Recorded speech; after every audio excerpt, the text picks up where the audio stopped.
Bonjour Roch. Donc aujourd'hui, direction Notre-Dame-du-Lac, un endroit où la première chapelle fut bâtie vers 1857. La paroisse religieuse fut érigée en 1869 et l'église qu'on s'en va visiter, bâtie bénie en 1875. Donc un beau bâtiment historique.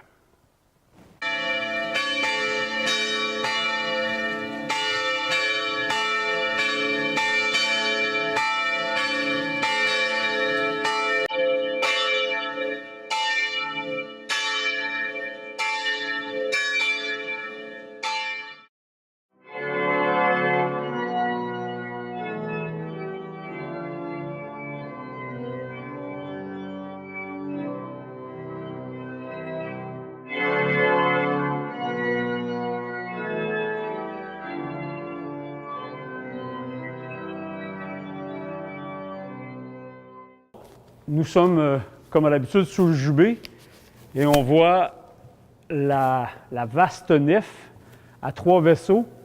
Donc, le vaisseau principal est fait en bois, tout comme les vaisseaux latéraux forment un arc à plein cintre. C'est splendide avec de nombreuses peintures. Les bancs semblent d'origine. Les bancs sont vernis aussi, c'est très beau. Ont gardé leur cachet d'époque. Le chemin de croix est du peintre décorateur G.S. Dorval, qui est un artisan de Québec, date de 1885-86. On est présentement dans une des 2 galeries et on est dans la portion des transepts qui ont été ajoutés. Tout est harmonisé, c'est magnifique, les vitraux 3 couleurs.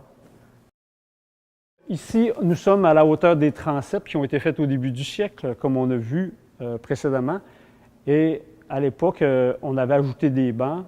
Là, ce qu'on retrouve aujourd'hui, ce sont 4 magnifiques confessionnaux. Les autels latéraux dédiés à Saint-Joseph et à la Sainte Vierge sont d'origine en bois. Ici, on a une pièce tout à fait exceptionnelle. C'est la chaire d'époque, d'origine, qui était accrochée à une des colonnes. Les gens l'ont récupérée et ils les ont séparés en 2 et ils ont fait des embons de ce côté-ci et de l'autre côté. C'est des pièces magnifiques. C'est seulement la 2e fois qu'on en voit récupérer après Saint-Eusèbe. À l'époque, il y avait une longue balustrade qui a disparu en même temps que le vieil orgue à tuyaux. On est devant le maître-autel. Il y a eu quelques changements, des ajouts de la peinture, mais on voit dans l'ensemble, le maître-autel en bois est magnifique. Donc, au-dessus du maître-autel, sur le chevet plat, il y a une murale qui a été faite sous la direction artistique de Claude Théberge, un peintre qui a grandi à Rivière-Bleue, dans le Témiscouata, de réputation internationale. Ici, on se retrouve dans la sacristie, qui est la première église qui a été construite, et on voit le maître-autel de l'époque avec le tabernacle en bois, une magnifique pièce. Et ce qui est super intéressant, c'est la première fois qu'on voit ça, une balustrade au complet avec le portillon qui est aménagé, qui va très bien avec les 2 confessionnaux de chaque côté qui ont une très belle facture. Ici, on a l'orgue Casavant de Notre-Dame-du-Lac qui a été acheté en 1958.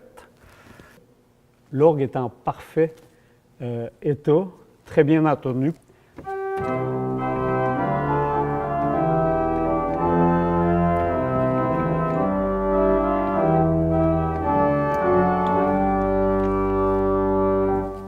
Donc, Roch, en conclusion, 2019 correspond au 150e anniversaire de la paroisse de Notre-Dame-du-Lac.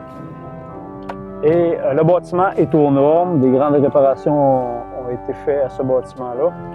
Et les finances et la participation des gens vont bien répondre quand c'est le temps. Donc, ça va bien à Notre-Dame-du-Lac.